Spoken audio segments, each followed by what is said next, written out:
That's to get you guys interested in what's going to happen. That's so you come out to the meetings.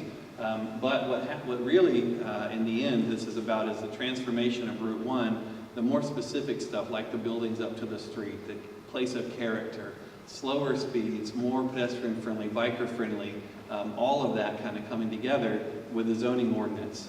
And so the zoning ordinance, and I showed this the other night talking about a win-win, we're not just looking at, the lipstick on the pig, just decorating, what's out there with bushes and berms. We're looking at a real transformation. But it's a win-win because the landowners are able to have, they can do more with their land than they currently could, which was really exciting to the ones that we've met. Where then the community gets more of what they love because, as we talk, everybody says, we don't take out-of-town guests to Route 1. That's just not where we take them. We're not proud of it. It's convenient. It's great. I like the things, the restaurants that are there that are awesome, the businesses, all of those things. We're proud of those. But the form that Route 1 has taken, based on the zoning that it has in place, is not something that we love. And we'd like to see more like Main Street and some of the other places in town that we love. So it's a win-win in that regard. We mentioned the Walgreens. This is the Walgreens proposal that was dismissed. That went away forever. Based on all of the things we've been talking about, it was the right thing to do.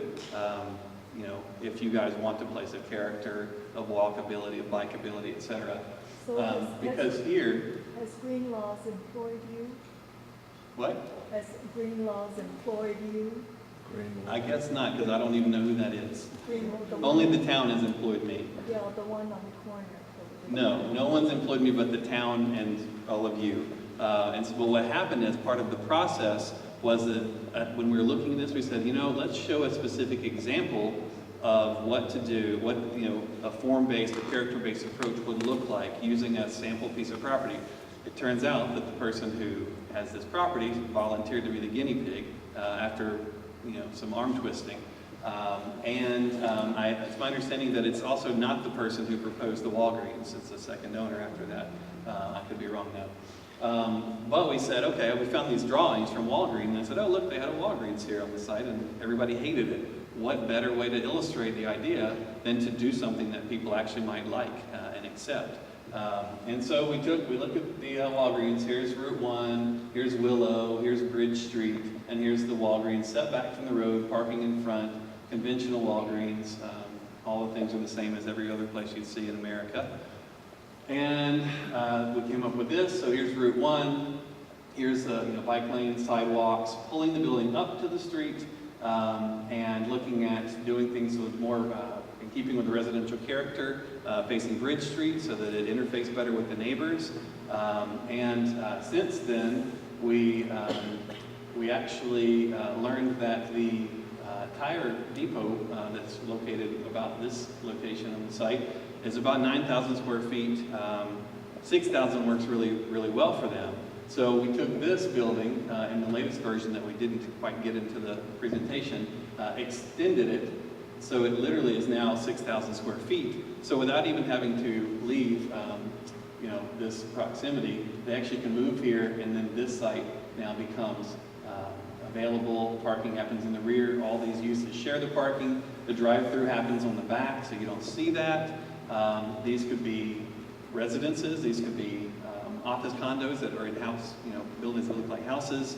All sorts of things, but keeping the 18-wheeler traffic off of Bridge Street, which we heard was a huge concern, and figuring out a way to really make this into a place of character rather than just a conventional suburban drugstore. Because in the end, besides the fact that, we know that most people in town would probably like to have the local drugstore because you guys really support local, but if there's, the market won't bear local drugstore, Walgreens is, the thing that's the worst about Walgreens is usually the form of the building that they put in. That's what people usually respond to and come out against it. So trying to rectify that, looking at some ideas of what that can look like. When you start to have parking in the rear, you can begin to have second-story uses here with office or residential above. This could be any of your conventional strips along the corridor right now or anywhere along Route 1. Could be transformed into this, allowing the owners to do that. Parking coming in the back. Let's just say that, this would be Route 1, for instance, or this would be Route 1.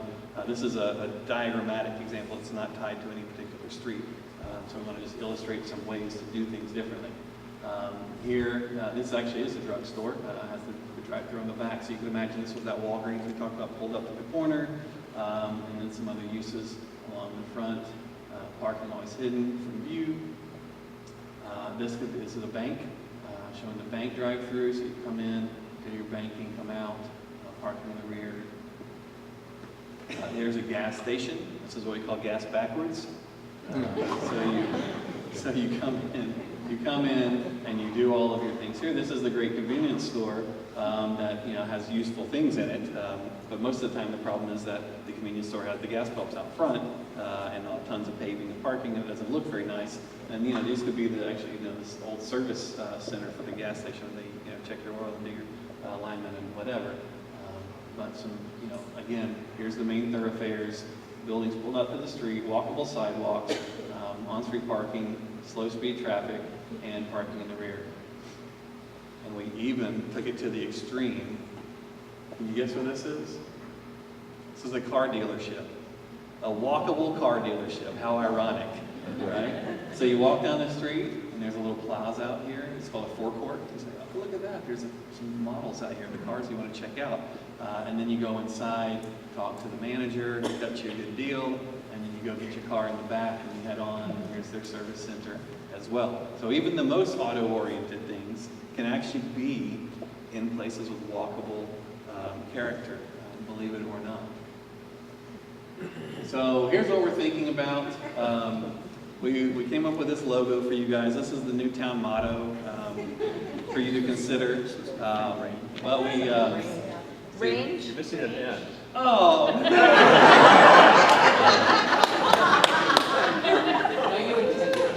That's right. I like This is a moment of comic relief. I didn't want I like to this one better. I didn't want to be too sappy. Well, what happened was I was keeping it a secret even from my team, and only showed one person who has the spelling the same as me, and we both have a problem with that. So anyway, it's supposed to say free-range children. Okay?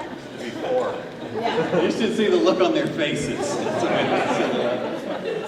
So anyway, so in thinking about that as a concept, in being able to, we've heard people just let their kids go, except they better not get on Route 1, better not cross it unless you go to the right spot, and if I find you across on the other side, you're in big trouble. So we want to go ahead and open up the rest of town to these free-ranging children.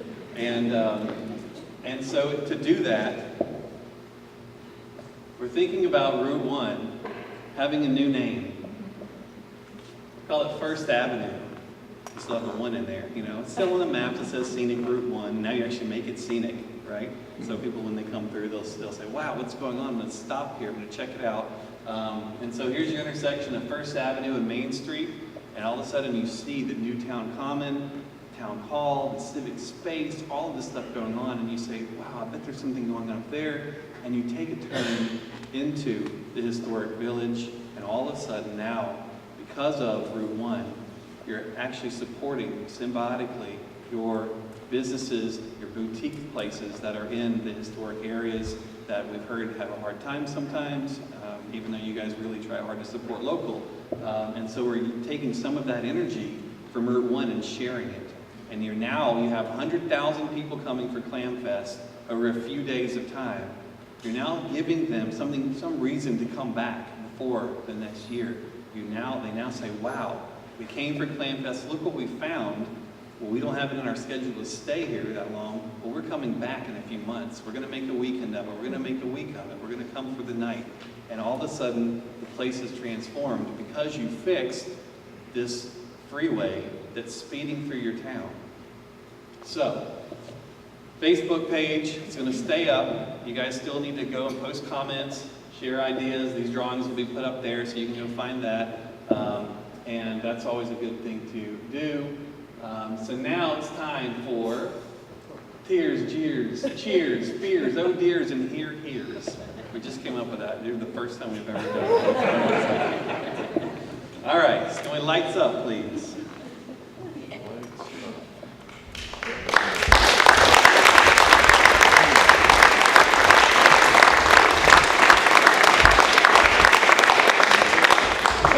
that's the cheers. Now how about the tears and no deers? Any